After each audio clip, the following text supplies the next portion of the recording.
I think we're definitely in a bubble of like AI taking everyone's jobs and everyone's going to be out of a job tomorrow. I don't think that's going to happen anytime soon. I think it'll pivot and change everyone's jobs, but I think that in terms of like if it is a bubble, we're only I think halfway up the hill. With the amount of companies that might IPO, you're going to have all these overnight millionaires that want to go build something, and so there's going to spin out a Mhm. ton of new companies all across the country.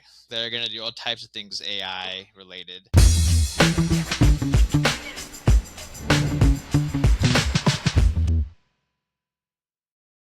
Hey, everybody, and welcome to Build and Breakthrough. I'm your host, Hunter Harris from Hunter Software Consulting. With me today is an episode I'm very excited for. I have Brayden Young, the former CEO and co-founder of Syndoso, the CEO and co-founder of SlashExperts. He's a builder, advisor, investor, and I'm very excited to have him on the show. I really haven't had enough Syndoso people on the show, given how long I was working there. Brayden, you want to introduce yourself a little bit? Yeah, it's good to be here. Thanks for the invite. I always like the intros because it's one of those like how can you condense like 20 years into like a quick like intro, like where have you been and what are you doing now? I think you can toss in there like father of a 4-year-old, like tries I to mean, go running, guy who tries to exercises exercise, semi-regularly.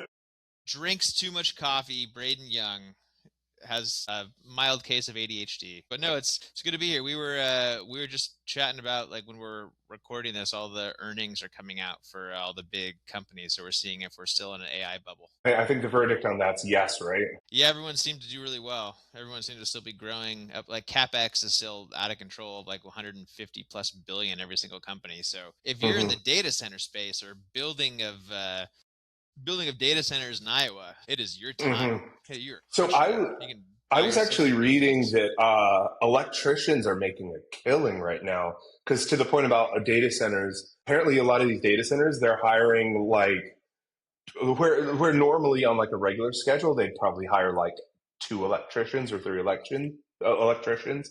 They're hiring like 50 to 100 and paying them like 2 to 4 times the regular rate just to accelerate the timelines of all this stuff. I bet there's like I talk to a lot of enterprise sellers and like a lot of them are like, oh, like I might go to work at an AI company or I might just go to work and buy an HVAC company or electrician company and do Yeah, that.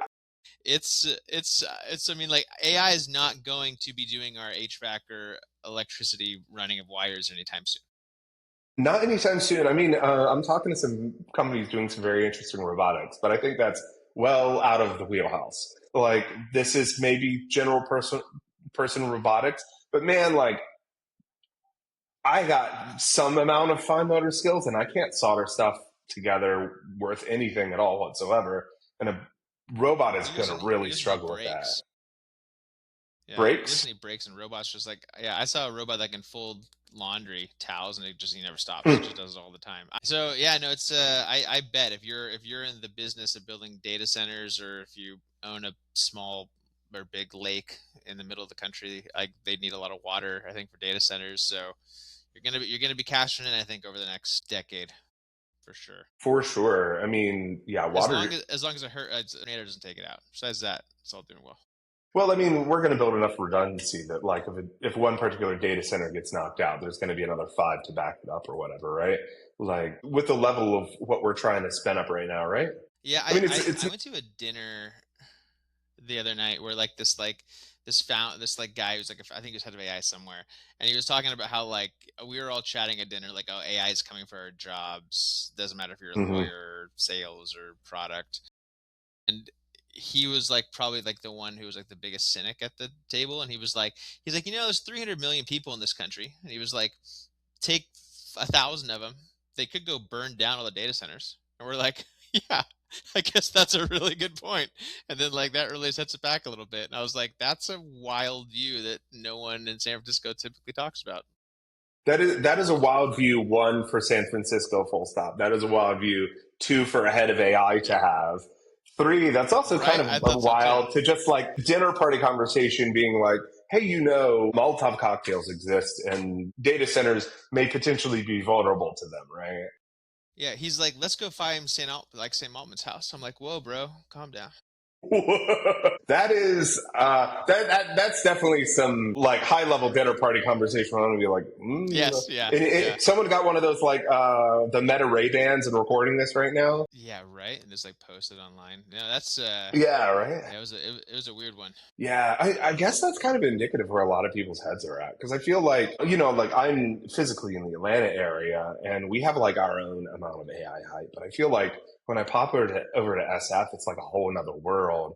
Just in general, it feels like, well, I feel like there's like two worlds happening right now. There is like the world that exists on LinkedIn that's just like, if you're not token maxing, you're falling critically behind. And then there's the world that I live in more, which is like, okay, like I'm using the tools. The tools are useful, but like the effort and the economics required to get really significant usage out of these tools is not a cheap investment. For many organizations, it's probably cheaper to just hire somebody to do the stuff than to spend 3 to 6 months rewriting your test suite to run faster so that you can actually give it to an AI and have the AI actually use it, right? Yeah, I mean, like San Francisco right now as a whole is when you land at the airport and drive down 101, the billboards change every couple of days to some new AI company that just raised a bunch of money who's doing a big campaign.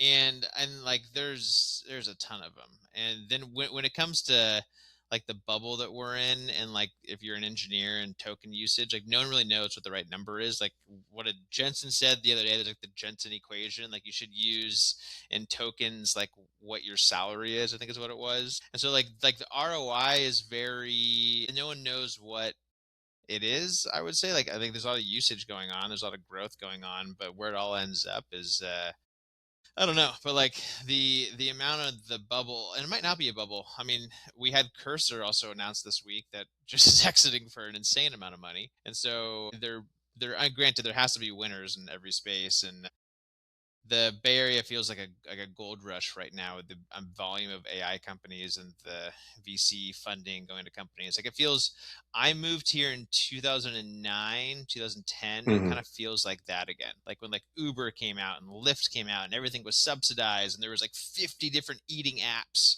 and you could order lunch for $3 to your door. It kind of feels like that. And Very much so. we'll see how it goes. There's zeros added every number. It's no longer like a $10 million round. It's like a $10 billion round. It's just insane what's happening right now.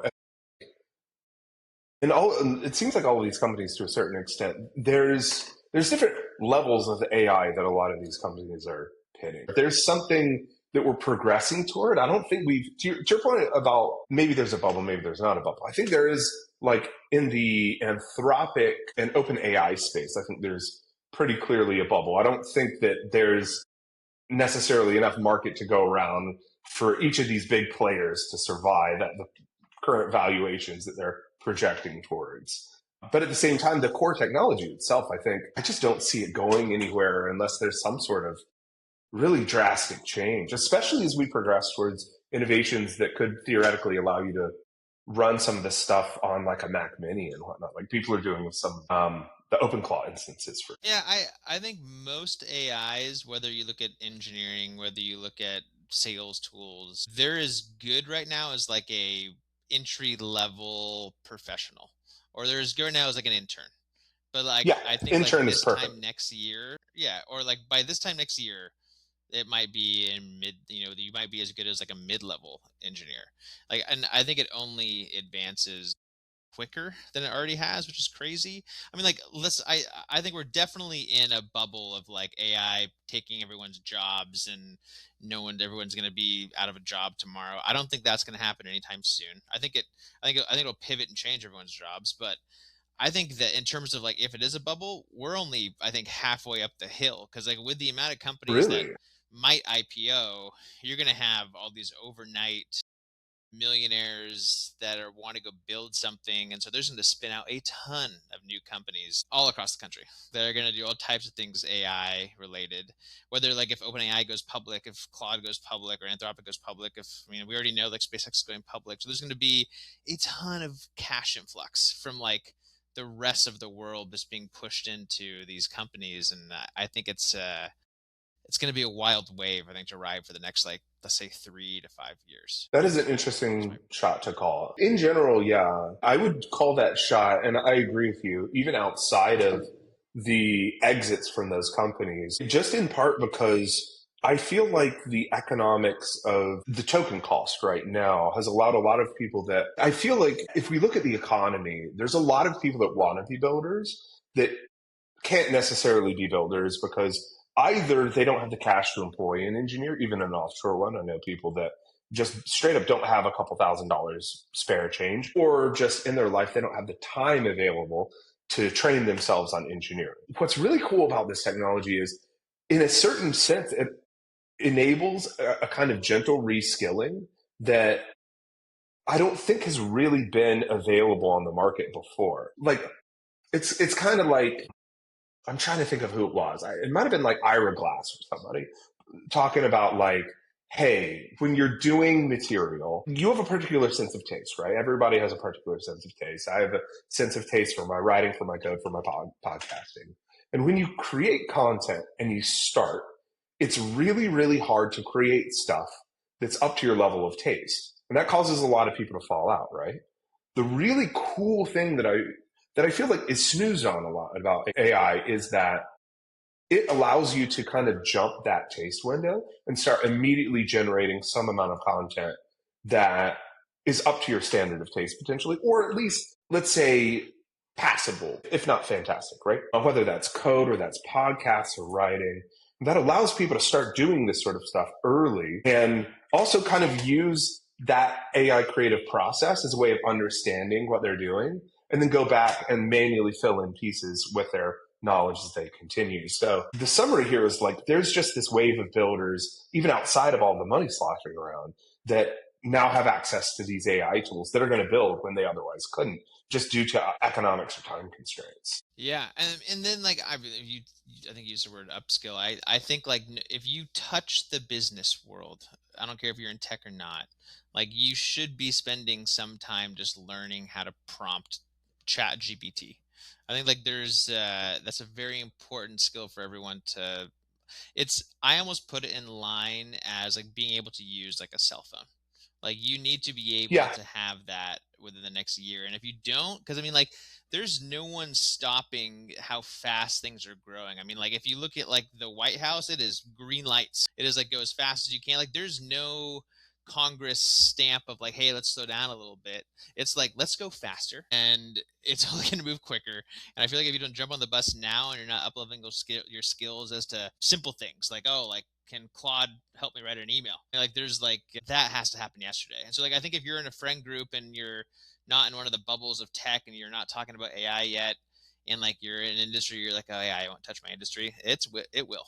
And so I think like it spend some will. time to learn and know how it works, I think is really important. Yeah, and to that point too, like I run into a lot of people that are like, I don't know how to start, and I'm just like, just put some stuff in the box.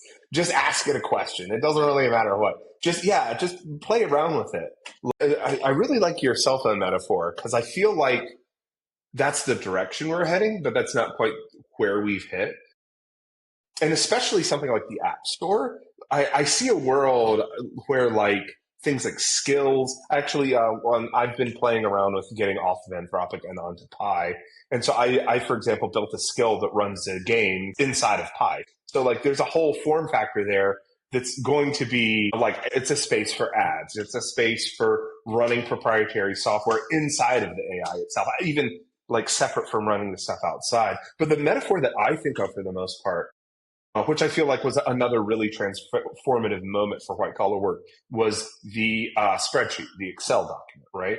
Like that's the metaphor that I come back to with AI, because that was one of those moments when it was like, we have all of this really, really manual work that we're doing. We're just kind of manually, I mean, I don't even know what it looked like then because I grew up with spreadsheets, but I know spreadsheets were such a huge transformative piece of work. And this looks very similar to that, where like there was like a clear before and after, where before everybody was interacting with some piece of software and then everybody started interacting with spreadsheets. And spreadsheets durable to this day, right? And I think in the same way, we're really going to see a world where a lot of work is done via direct interaction with AI. Not all of it, but a significant amount. Yeah, I think it's bigger. I think it's the computer. I think it's like handwritten Really? to like computer usage. Yeah, I mean only because like everything. It's honestly, I mean like if you're a small business and you're using Intuit every day, the AI Oof. is there already. It's already helping you try to solve stuff, and so like it's. I don't care what size of business or founder or person you are in terms of like it's touched or going to like most aspects of our life, which I think there'll be some corrections as time goes on. I mean, like still when you call a customer service place, you still want to talk to a person. I think there's all like that will always exist. I think, but yeah, I think it's been a fun one to see the last couple of years, and I think it only accelerates as the next couple of years happen. I mean, it's every month there seems to be like 50 new companies, so I don't know what's going to happen the next month. I guarantee you it's even more than 50 new companies. Yeah, right. It's wild. It is insane. And It's a good time to I'm be glad that, AWS or any oh other God, ones who yeah. like I mean, build like AWS is in going the to be data the big, space. big, big winner, right? OpenAI, the recent agreement where they're shifting off of Azure and onto AWS is pretty huge for both Yeah, of them. massive, just huge numbers. And then you're gonna have, I mean, like if there's anyone who could build a data center in space, it's Elon. So like, do we actually have that in like 3 years? That'd be crazy. Yeah, I'm not betting on that particular one. Those are the projects you do after you make your first like 50 billion. You go, I'm either gonna get into rockets, maybe I'm gonna do an airplane that gives internet to the world, maybe I'll buy a Yeah, I yacht. mean, like everybody does SaaS because SaaS is, I mean, SaaS, like everybody can go and build their own CRM or whatever, but everyone yearns for something a little bit harder. Yeah, I think that like that's typically why those like crazy projects happen of like, oh, like I have the money. I mean, that's why Elon wants to do a, a data center in space, because I think everyone told him that he can't. He's like, yeah, okay, Yeah. I'm worth $1 trillion. I'm gonna build a data center in Yeah, space. right. Let's get some permanent people on the moon first. Why not? Yeah. Yeah, there was this show forever ago that was on Netflix. I think it was called like Three Body Problem, which was awesome. And it was Yeah, all love about how that. like these like aliens were coming to like basically take over Earth, but like they had sent something here to like mess up our science, because by the time they got here we'd be too advanced and be able to fight them. I think it's like one of those where it's like that's crazy to think about how you like have exponentially as a society or as a species like just evolve so quickly. I think like that's what we're AI is only going to make that go quicker. I mean, like we were talking about the company thing, like companies that were created in 2012, 2010. If you're not building an AI solution right now, if you're one of those companies, like you are behind. And like I think everyone is Yes. too, no matter what kind of company you are. Yeah, like a baseline, you have to figure out, and like there's so much that the tools can do. If you're looking at your product and you're just saying like there's no way to utilize AI to enhance the customer experience in this, you're probably just wrong. Like maybe, well, let me walk that back ever so slightly. If you're in fintech and you're running a bank, then maybe don't AI too hard. There's probably still some opportunities there, but don't screw with people's money with AI. But aside from that, I think it's pretty much fair game, right? Yeah, I think that like roll it out.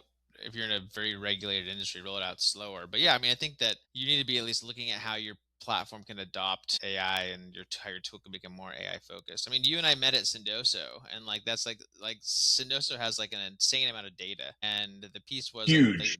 they're the AI applications there are massive. And it's a company that's 10-year old, it's 10, 11 years old. And like you Mm-hmm, can apply that to what gift to send to somebody. I mean, like I mm-hmm, left there because I was like, I need to build a company that's AI first, and it's starting mm-hmm. there. So that's what I'm doing now. But like there's no matter how old your company is, you just got to you need to create that. Even if you're a small business, I think it's important to be like, okay, how can AI help me become more lean or, more creative or run better as a company? That's part of what's really interesting about not just OpenClaw, but like the agents in general. I was actually talking to a founder, I think it was last week, who non-technical, but now he has built out his own agent, functioning as his business's CRM, as a personal assistant, as a scheduling bot, as a date night planner for his wife. Um, Companies are building these more like general purpose agents for their individual spaces. But there is just this big surge of people that are just hacking on the agent space and building interesting stuff. Like your speed is just unbelievably how fast you can create things. Like in this vibe code something out. It's very quickly. But the really cool stuff is when they use the tools to generate tools, right? Like using the tools to generate long living, durable, but deterministic tools that don't have the downsides of AI that then operationalize their business. Like, and it's, like everyone's like AI, it's subjective. It's not deterministic. It'll lie to you. They're no longer using AI. They use AI to create the tool that now just does the work for them the same way every time. Yeah, and I think you and I said it earlier that I mean it's as trustworthy as like a 22-year-old intern who just came out of college. Yeah. And so you gotta watch Yeah. it. But I think that I mean that's changing insanely fast. And I think that HR is a great example as somebody who's like, I don't think AI is gonna touch my spaces. I can see it touching It like will. It finding has. candidates and doing interviews, but it has. Yeah, it's already there. And I think that that's something that's a good learning space as to hit up your network, follow folks on LinkedIn that are in your space that are innovators, and be like, what are they using AI for? And I think that's only going to help you progress your career, especially as companies contrast and contract like people too. Yeah, and to that effect too, like get out there. Don't just be in LinkedIn, right?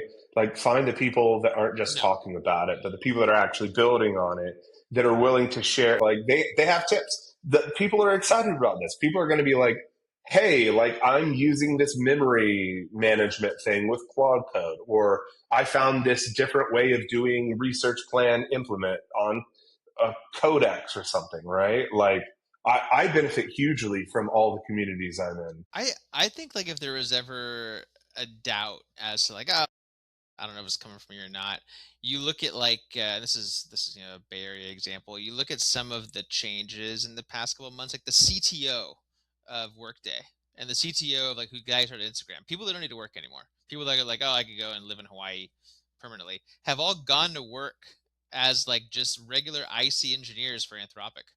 Crazy, and they all want to be close to the code. They all want to build, and so like it's one of those where it's you're like, okay, like if the people that no longer have to work because like their income and they've made hundreds of millions of dollars are like, I'm going to go build something here, that alone is this is a proof that there's some cool stuff coming. I think that that's Absolutely. a really cool example to keep track of. Yeah. I mean, man, I really feel like Anthropic has become this flagship in a way that they weren't, let's say, even like 6 months ago. And I feel Yeah. so bad for them with how the instability that they've had over the past month. Yeah, it was down yesterday. I was like, we were messing around. We were like, I guess we just can't use it for a while. Was it down like all day yesterday?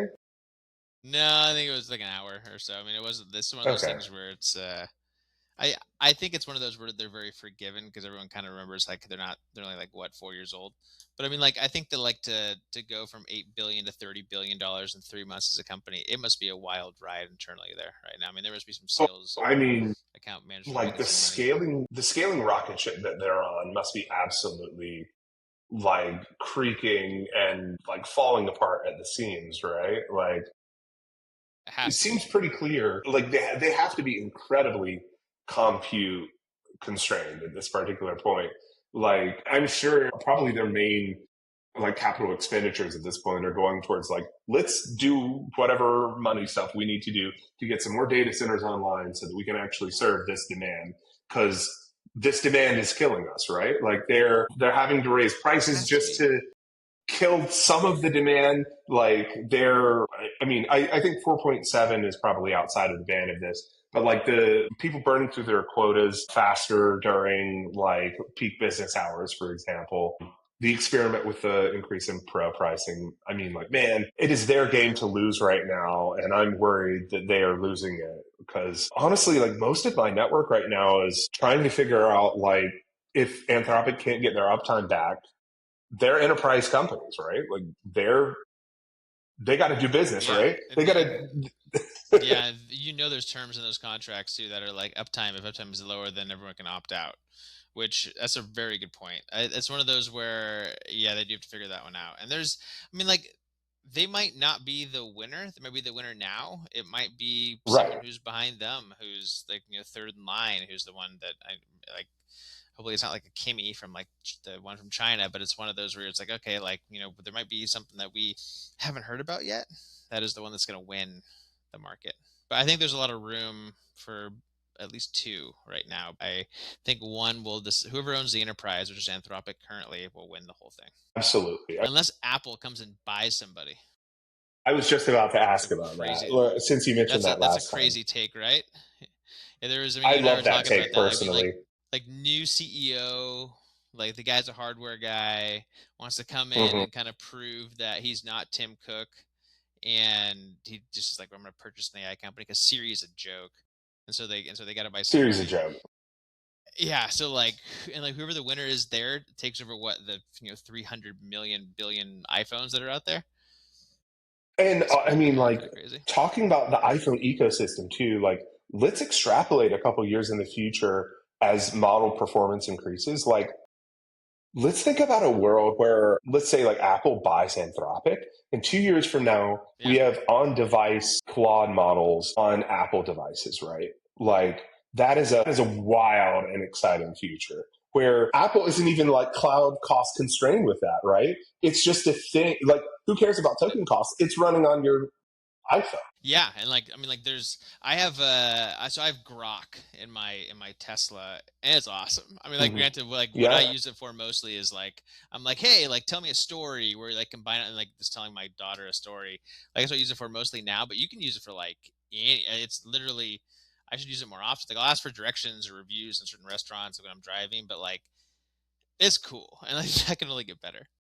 it's cool. Like, so I went to Charleston pretty recently with my fiance. I usually go Google, TripAdvisor, etc. I tried using Claude to do my research for me in this particular case. Was it quite as good as the Ooh. research that I would have done manually? No, but it saved me a lot of time, and I was pretty satisfied with the results that I got. So it's definitely a process that I'm going to keep on doing in the future, right? The next steps are, instead of just having Claude do it, can I build a set of skills that can appropriately do my own personal research flow for me? Once we start hitting these sorts of things, it's a very much more interesting, much more exciting future than me going and reading reviews for 15 restaurants for 30 minutes, right? Yeah, right. To have it go plan out a whole weekend for you. Like, hey, go plan a weekend for me. You know what I like. Yeah, exactly. Just, Like just we've been execute them talking, all of it. you've got a corpus of information on me. Yeah, Go you out, can see like, my credit card statements. You're aware. yeah, like that's part of I what's like super that idea. cool, right? And two, like Yeah, I talk to so many people about memory mechanisms. You know what's a huge, incredibly useful memory mechanism? Your email inbox. Just like you don't have to have an agent go and send emails. Just have it read through your emails, and it's going to learn a ton about about how you. Yeah, I mean, just about how you write, what your composure is. I mean, like that's like the emails you get right now, like the cool emails from people are, you can tell the ones that are written by actual humans versus not. That'll change eventually. I mean, I think that like there's grammatical you. They're getting errors. You're like, better. oh, probably a person wrote this. Yeah, I think they're getting better for sure. I mean, they've been improving that since like the outreach and sales loft days that we used to write emails for you. Yeah, Like now it's better, but I think that like it could, if it could train on your emails that you're writing or your Slack, and you have like years of data, like it's gonna be awesome. I mean, if you want to go extreme, you could be like, what if you gave it every single like Gong or Zoom recording of your phone calls, it took your podcasts, it took all of your emails, and basically just build an avatar that was you, and just like the person doing this podcast right now basically is an AI who's you, and just you could be in two places at once or 1,000 places at once. I think like there are a lot of that's the companies future. working on that right now.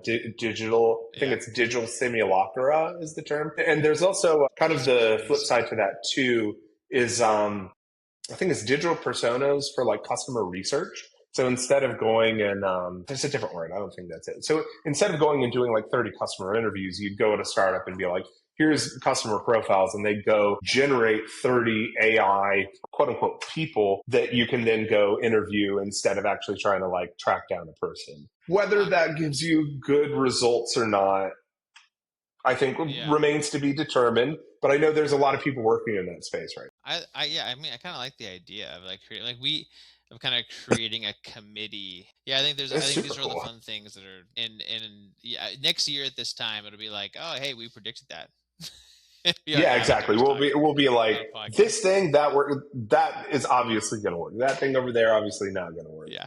And that's the cool thing about the economy, right? Like everybody gets to build all this stuff, then we just kind of put it all in a big bag, shake it a bunch, and some stuff rises to the top, and other stuff is just lost to the winds of history. I'm excited about like the Tesla robot coming out.